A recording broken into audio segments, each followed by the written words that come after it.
The 1950s gave America some of the most beautiful cars ever built. They also produced machines so large, complicated, or badly judged that even mountains of chrome could not hide the problem. Some were engineering marvels, others were marketing ideas, searching for a purpose, and a few became warnings Detroit would remember for decades. These are 12 of the most questionable American cars of the 1950s, not because everyone was terrible, but because each showed what happens when appearance, complexity, or corporate ambition gets ahead of the driver. At number 12, the 1950 Ford Crestliner. Ford needed an answer to the new pillarless hardtops appearing in General Motors showrooms, but its own true hardtop was not ready, so it dressed a two-door Tudor sedan with sweeping two-tone trim, rear-wheel skirts, and a vinyl-covered roof designed to suggest a convertible. Underneath sat familiar Ford machinery, including the 239 cubic inch flathead V8. Buyers paid extra mainly for presentation, not a fundamentally different car. The Crestliner lasted only through 1951, disappearing when Ford introduced the proper Victoria hardtop.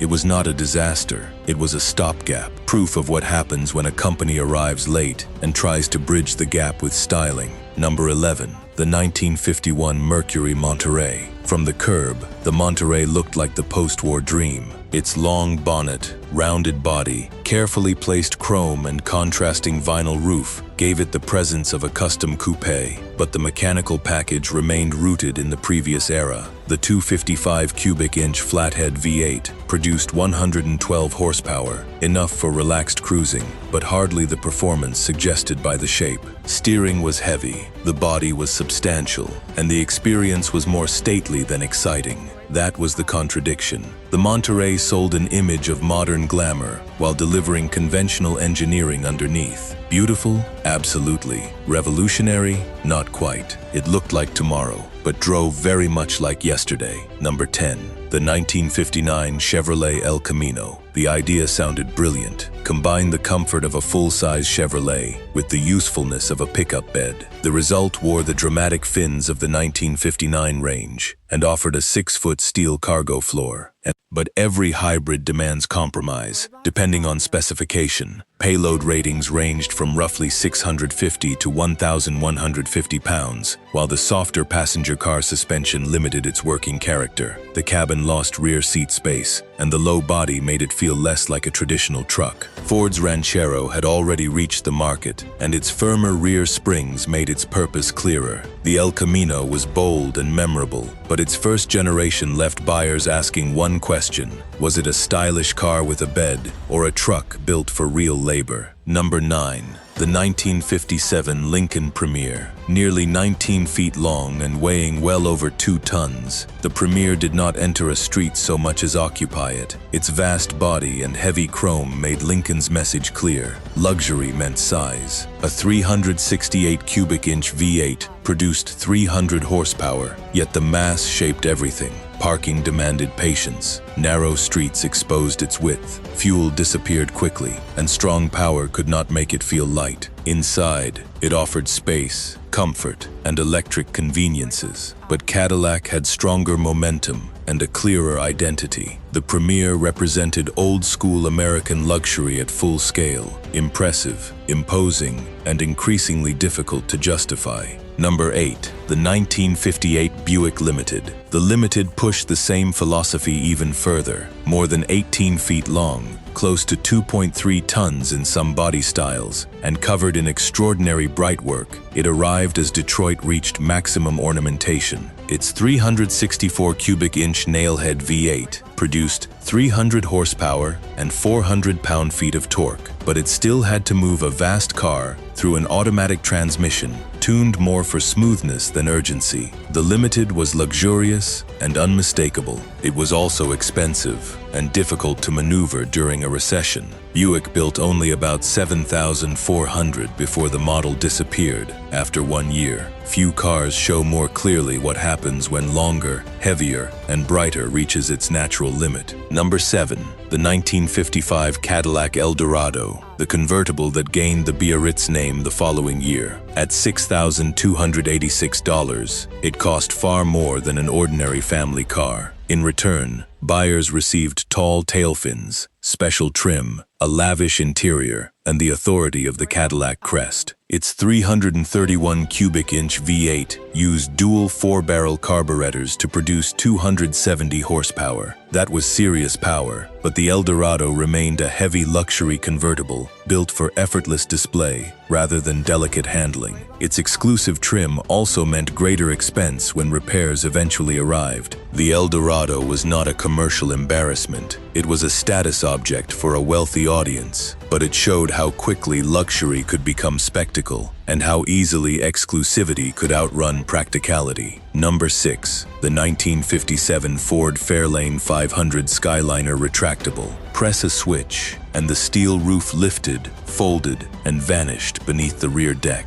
In 1957, it looked almost impossible. The system used 7 reversible electric motors, 4 lift jacks, 10 limit switches, 10 solenoids, multiple locks, and around 610 feet of wiring. Ford tested it extensively, and it was more reliable than legend suggests. Even so, its complexity intimidated owners and made repairs specialized work. With the roof lowered, almost the entire boot became machinery storage. The extra structure added weight and raised the price to about $2,942. The Skyliner remains a mechanical masterpiece, but it asks a timeless question.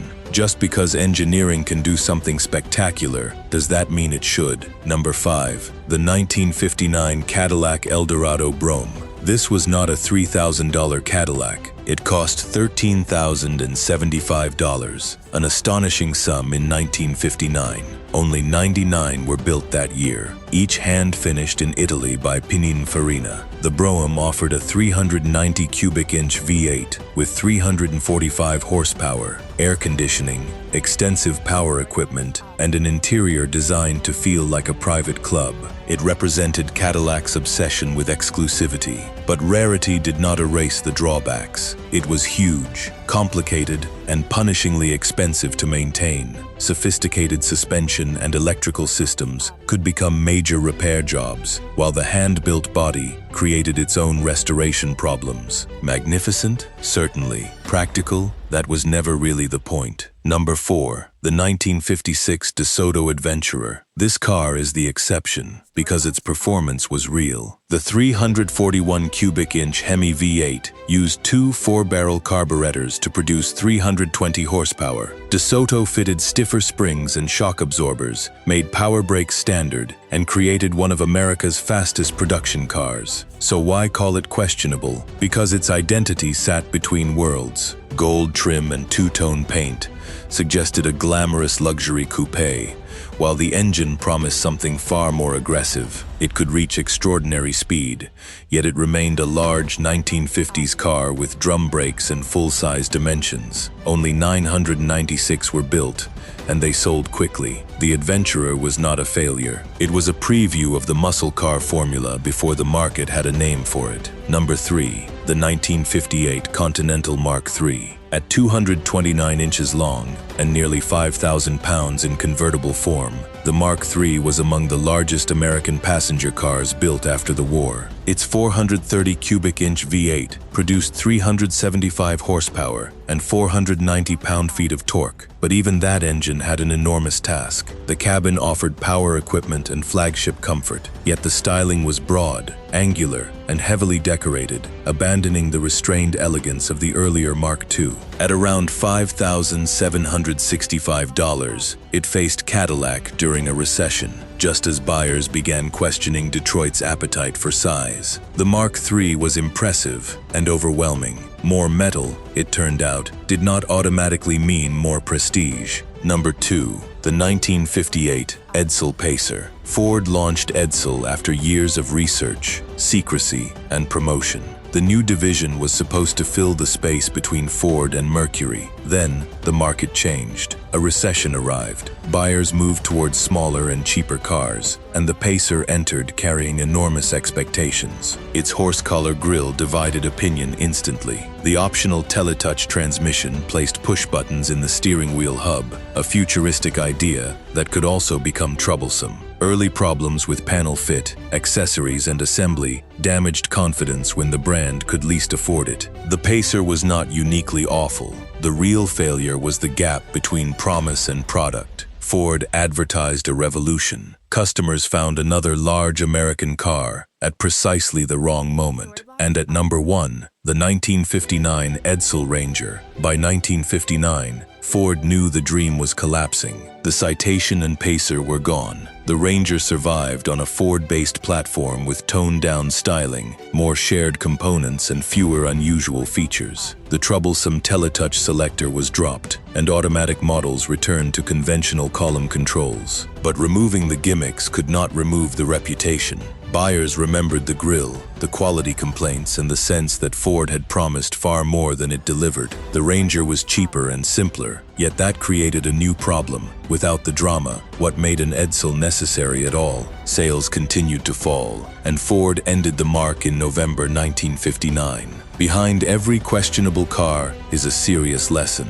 The Crestliner showed the danger of chasing a trend. The Skyliner showed the cost of complexity. The Brougham showed how excess could overwhelm usefulness. And Edsel showed that even one of the world's largest companies could misread the customer. These cars were not meaningless failures. Their risks, mistakes, and flashes of brilliance helped shape what came next. Automotive progress is not built only by the cars that succeed. It is also built by the ones that reveal exactly where the edge lies. For more stories about forgotten machines, bold engineering, and the history behind the badge, subscribe to Engine Edge and keep watching, because the next great automotive story may be hiding in a car the world chose to forget.